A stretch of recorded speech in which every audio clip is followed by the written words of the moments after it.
It would be a mistake to study the Soviet Revolution without reviewing the figure of Lev Davidovich Bronstein, better known as Leon Trotsky. A pioneer of the revolutionaries and founder of the fearsome Red Army, he was one of the architects of the creation of the first socialist state in history. His oratory skills and his arrogance and talent led him to secure the command of the revolution, but not without first going through a path of exiles, arrests, violence, and clandestine trips. And although he ended up devoured by the process that he himself helped to cement, under the relentless struggle he maintained with Joseph Stalin, his influence always went beyond the Soviet Union. His internationalist vision and his peculiar analyses made him a prominent reference for those socialist and worker movements that equally prioritize political action and ideological formation. Sagacious, conceited with great coldness for violence, aided in his communist plans by unsuspected hands of wealthy Wall Street bankers, he was a man who marked the 20th century. Today we are going to learn about the life of this Bolshevik icon and his lesser-known facets. This is Rignaldo Carrillo speaking. This is the New Encyclopedia, and I invite you to leave your comments, to like this video, to activate the bell for notifications, and to support us on our Patreon so that we can continue bringing you the best videos of our history.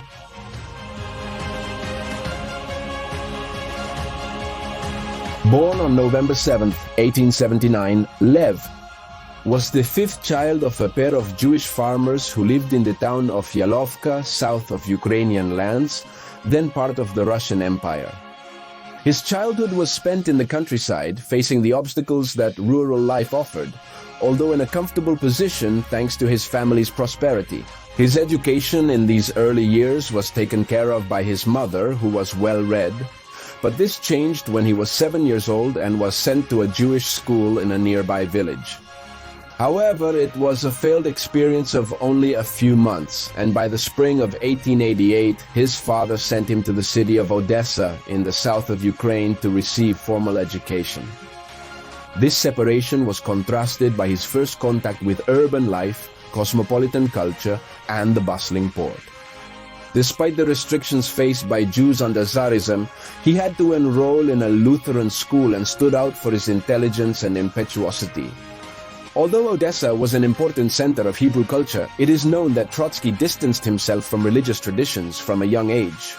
By 1895, he had to leave Odessa for the provincial city of Nikolaev, on the shores of the Black Sea, where he could be closer to his family and where he would start his turbulent political journey in his last year of instruction. In Nikolaev, he made friends with young people who frequented the so-called circles of Russian populism, a fragmented group of movements ranging from socialists, anarchists, and liberals that had existed since the 19th century. Lev himself quickly integrated, and this was a catalyst for his reading on political economy. It was there that he met the Russian revolutionary Alexandra Sokolovskaya, who would become important not only in his love life but also for implanting the Marxist seed in him. However, this resulted in him neglecting his studies, and after discussions with his family, he agreed to return to Odessa in 1896 to study at the university, despite later abandoning it to follow his true interest. Back in Nikolai, one of his first actions was to support the foundation of the Southern Workers' League in 1897, after familiarizing himself with the working conditions in the factories. But these activities earned him an arrest from the Tsarist police, which at least turned into a martyrdom for him and his companions. First they were imprisoned in Nikolai, then they were sent to Gerson for several months, and from there they went to the Odessa prison, where they stayed for more than a year. There, Lev took advantage of nourishing his linguistic knowledge with the reading of the Bible in various translations, until he received the sentence of his first exile in Siberia. He then moved to a transit prison in Moscow, and in that way decided to marry Alexandra just towards the spring of 1900. In the midst of brutal and desolate Siberia, Lev took the opportunity to continue educating himself through reading with the little he found. But no book fascinated him as much as the work of Karl Marx, of which he immediately became an apostle. His first daughters, Zinaida and Nina, were born there around 1901 and 1902.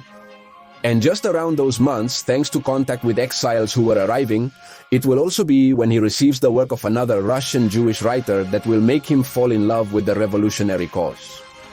Such was his identification with what was written that in a burst of impulse he decided he had to leave Siberia to meet this character in London, and after discussing it with his wife, Lev indeed escaped from his exile in the middle of 1902, leaving behind 2 newborn daughters and a wife he would barely see again.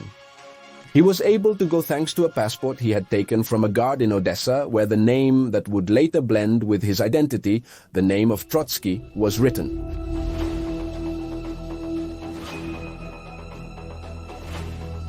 From Siberia, he traveled on railways with almost no money, passing through cities in Russia, Ukraine, Austria, Switzerland, and France, with several journeys in between until he arrived in London at the end of the year.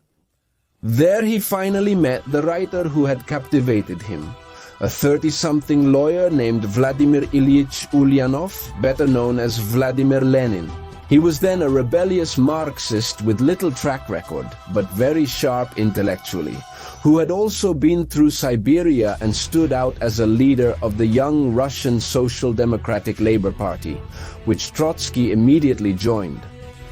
His first task came with the party's newspaper, where he soon stood out as an editor and as one of its most brilliant writers. However, the trait that would earn him the most fame was his oratory, already very persuasive at that time. Despite his young age, he therefore became his own man, and this led him to be sought after in other Western European countries. On one of his trips, in fact, he met a young Russian revolutionary in Paris named Natalia Sedova, with whom he developed an immediate passionate relationship and with whom he contracted his second marriage in 1903, despite his first wife still being in Siberia. Also around that year, a party congress was organized in London where the relationship between Lenin and Trotsky began to tense. They had prior differences, but the climax will come, when Trotsky opposes Lenin's authoritarian methodologies. After heated discussions, the party was split into 2 factions. The Bolsheviks, who were more radical, and the Mensheviks, also socialists, but with a greater tendency towards moderation. Lenin led the first group, leaving Trotsky no choice but to join the Menshevik wing, despite the fact that he would leave this group and this wing in a short time. And in the midst of this isolated situation, he preferred to use the time to cultivate his intellect in libraries, first settling in Switzerland and then in Munich.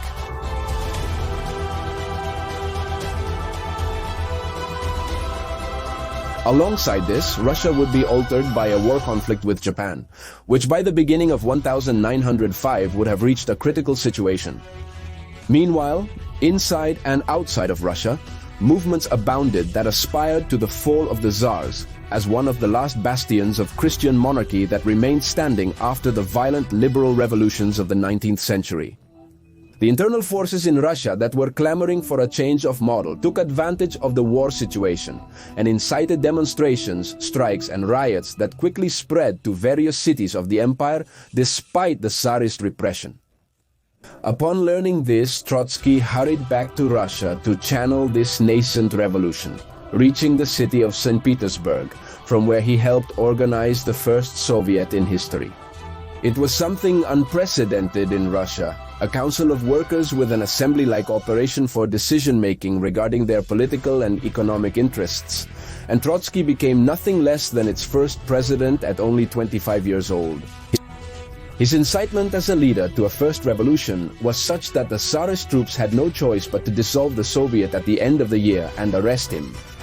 He then spent 10 months in St. Petersburg prisons, from where he missed the birth of his son Lev in 1906, and where he also had a vast theoretical production with 2 books written, in which he argued his thesis of the permanent revolution, considered today as his main contribution to Marxism.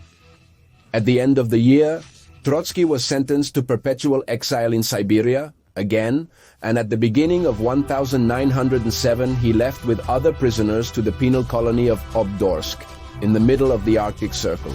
But in the middle of the journey, Trotsky, very skillfully, managed to claim a health problem to delay, And according to the narrative, which seems more fiction than reality, he fled on a sled, driven by an alcoholic Siberian whom he accompanied on frozen lands during a journey of hundreds of kilometers and several weeks. In this way, he manages to cross Russia and reach Western Europe to take the road to London and then settle in Berlin. But the harassment from the police made him leave the city at the end of 1907, and he had no choice but to return to Vienna in the following years. Trotsky was already a national and continental reference of Russian politics. There in Vienna, his last son, Sergei, was born, and it was also where he met another equally exiled revolutionary, a choleric-looking man known as Joseph Stalin. By the time he was reaching his 30s, his personality was defined by traits of egocentrism that could border on arrogance. He was arrogant and could show signs of being individualistic, but all of this was reinforced by a cultured education that filled him with oratory. Despite being married, he started hinting at having many lovers. His image was already of a tall man with a good complexion, with tousled hair, a thick mustache, and his characteristic glasses right in the middle of his nose. In Vienna, he made a living writing press articles, but his situation was not exactly stable. And to make matters worse, the outbreak of the First World War in 1914 made him leave the capital of Austria, then moving to Paris, where he was deported, and then settling in Madrid until the authorities made him leave the country in 1916. The destination he now arrived at was New York, where he was feted by the thriving Jewish and socialist community that existed in that city, and where he could see the capitalist boom up close. Years earlier, Russia had become involved in the First World War, which was about to create the conditions for a new internal revolution in that nation.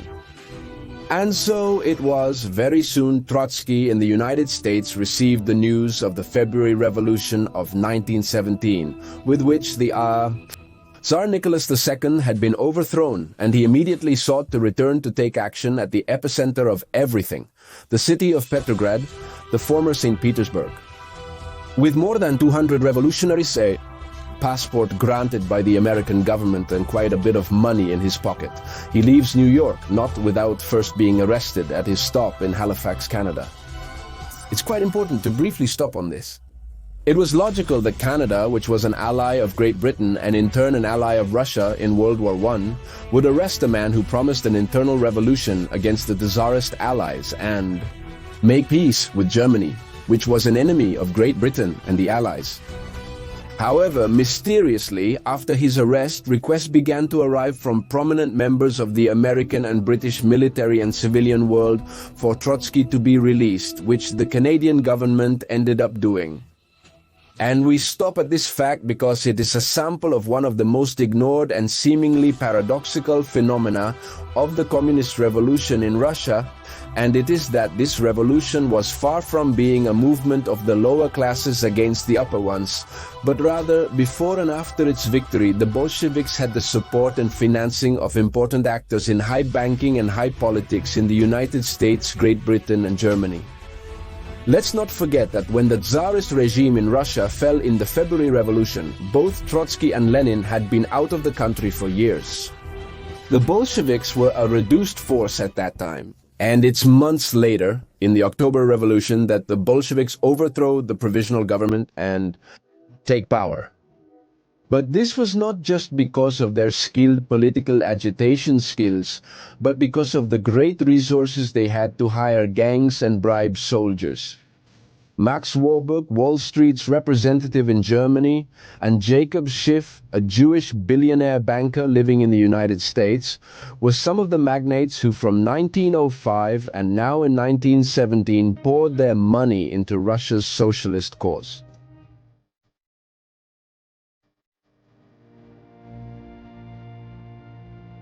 So that by mid-1917, Trotsky arrives in Russia in a tumultuous context of skirmishes, strikes, and shortages, and then put his agitating talent at the service of the Social Democratic Party, where now only the Bolsheviks remained.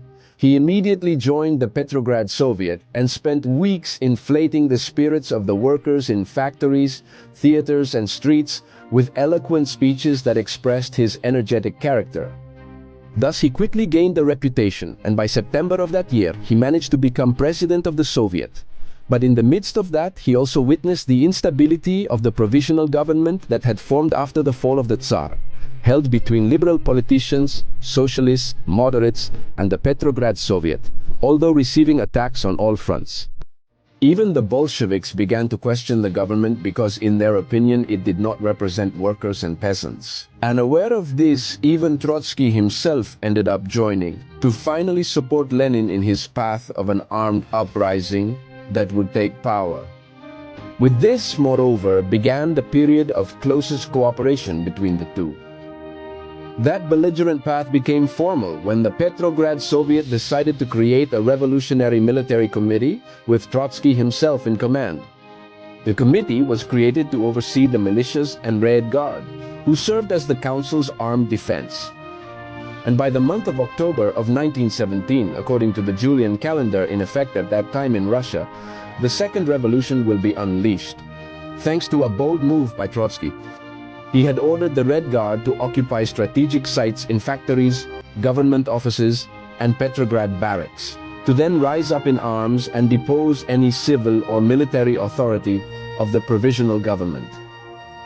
With this, hostilities quickly spread, and Trotsky's own military committee stormed the Winter Palace, deposing President Kerensky on that 25th of October. To take power, it was enough to take the main cities of Russia. Lenin then assumed power as president of the newly created government institution, the Council of People's Commissars. With this, the revolution had been guided to success, and the Bolsheviks came to power for the first time. His immediate task was to provide a foundation of stability to the country in the following months, and to achieve this, they had to withdraw Russia from the World War. The person in charge then was Trotsky, and for this reason, he was instituted in November as the Commissioner for Foreign Relations.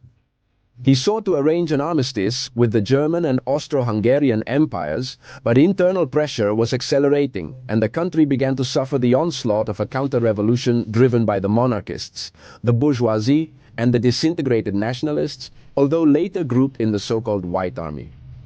Faced with this advance, with the country now renamed as the Soviet Republic of Russia, the Council of Commissars responded by creating the Red Army to professionalize the Red Guard.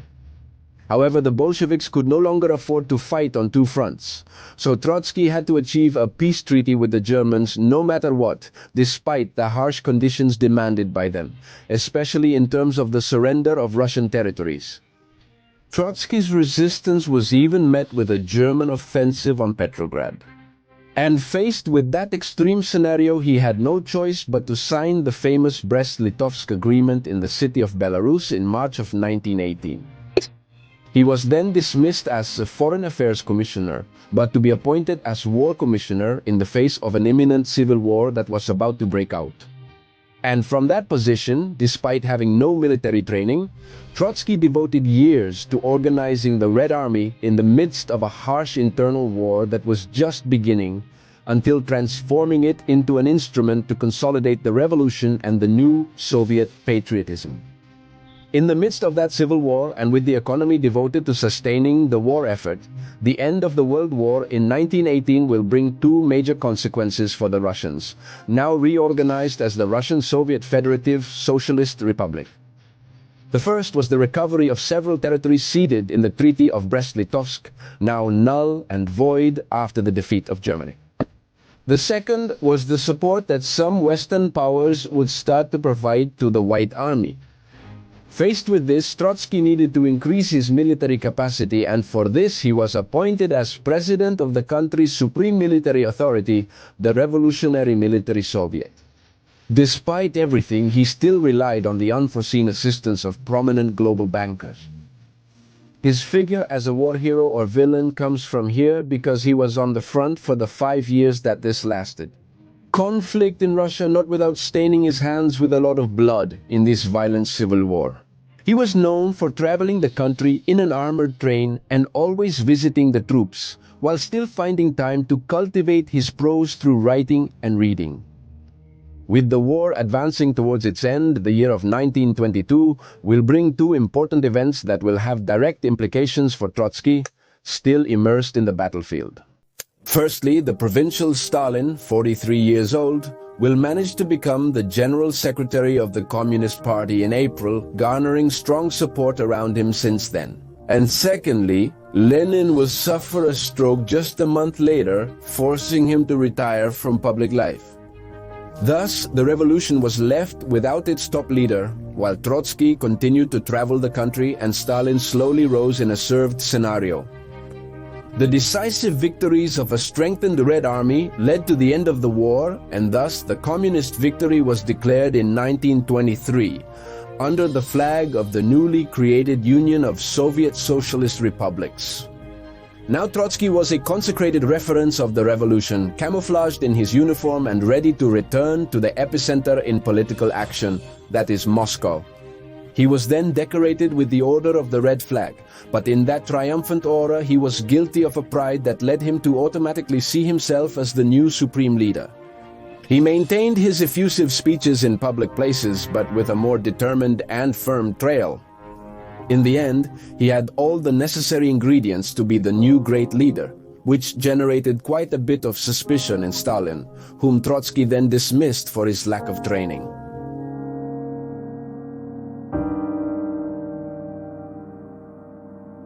But Lev had to retire to the Caucasus to recover from some health problems, and in that interim he was taken by surprise by the death of Lenin at the beginning of 1924. This would be a hard blow for him, and not only for the personal issue, but also because Stalin was the one who immediately assumed this void, thanks to his gained ground in the party structure. Here would begin a confrontation between the two of them. Trotsky defended the idea of the permanent revolution extended to other countries, while Stalin was inclined to the conception of socialism in a single country, a sort of nationalist socialism. In fact, Stalin saw Trotsky as an agent of interests foreign to the Russians. This difference established two distinct visions within the revolution, and Stalin skillfully maneuvered to win allies, while Trotsky fell behind. This made it clear that his talent was extraordinary in the field of ideas and war, but not so much in the behind-the-scenes political struggle. That provincial man Trotsky relegated proved to be more agile, and he will soon make it known. As an example, as early as the beginning of 1925, Stalin managed to have Trotsky removed as war commissioner and as president of the Revolutionary Military Soviet, leaving him without the leadership of the Red Army.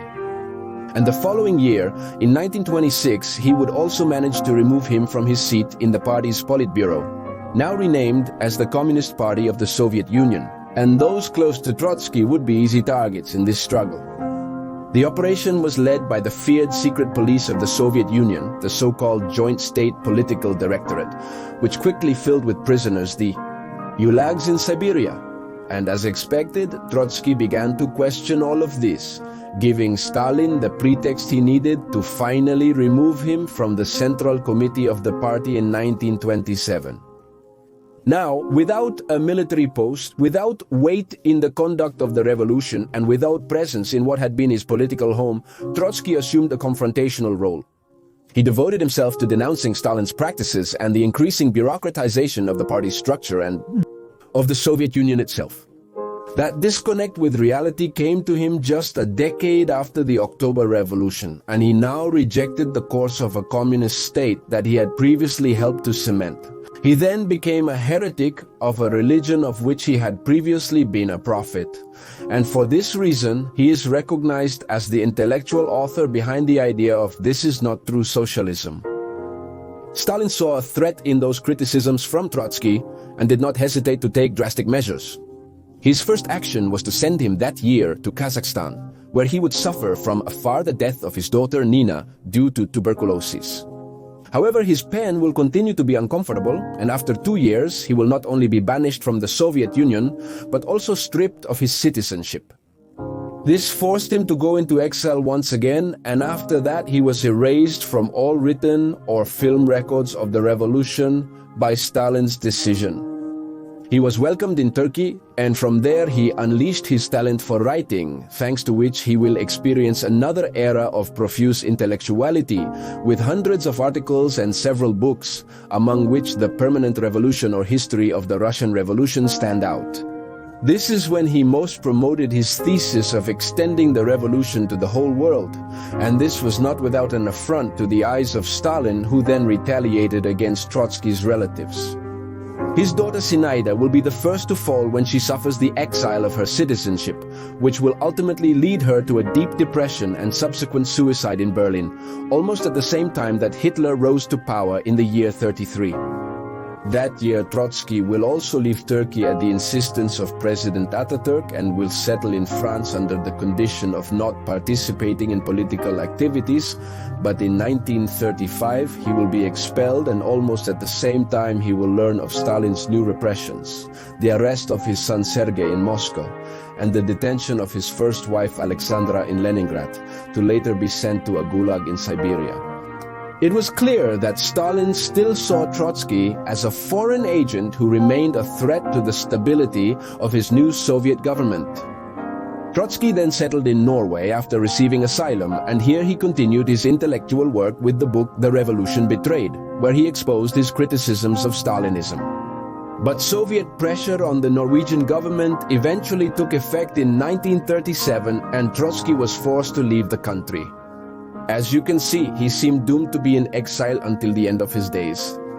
But fate had one more asylum in store for him, now granted by the President of Mexico, Lázaro Cárdenas, thanks to the efforts of the painter and communist militant Diego Rivera. He then settled in the artist's house in Mexico City, and there, indeed, he developed a fleeting romance with his wife, the famous painter Frida Kahlo.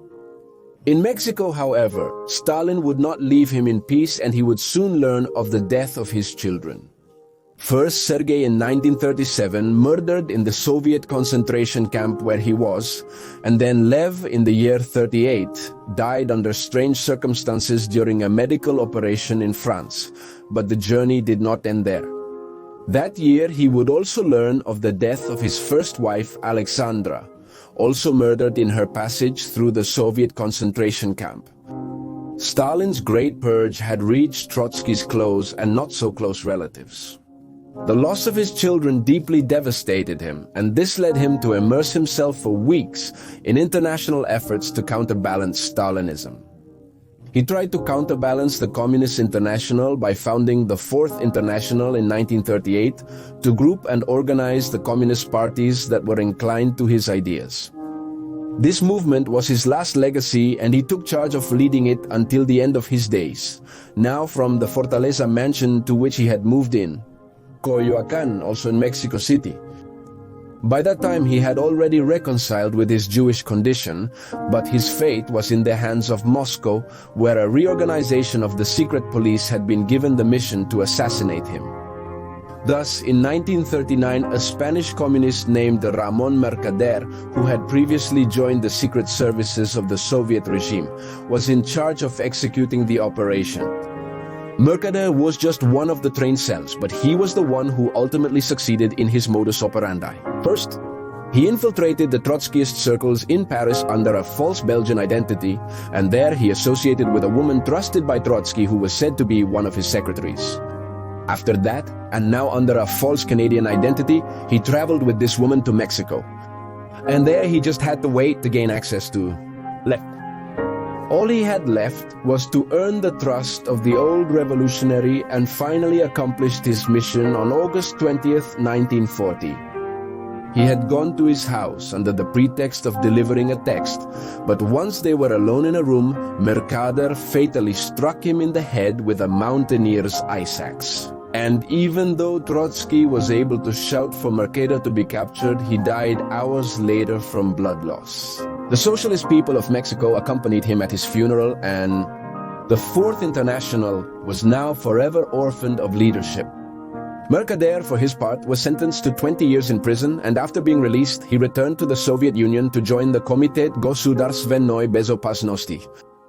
Decades later, the house where Trotsky died was declared a historical monument in 1982 and was subsequently converted into the house museum that today bears his name.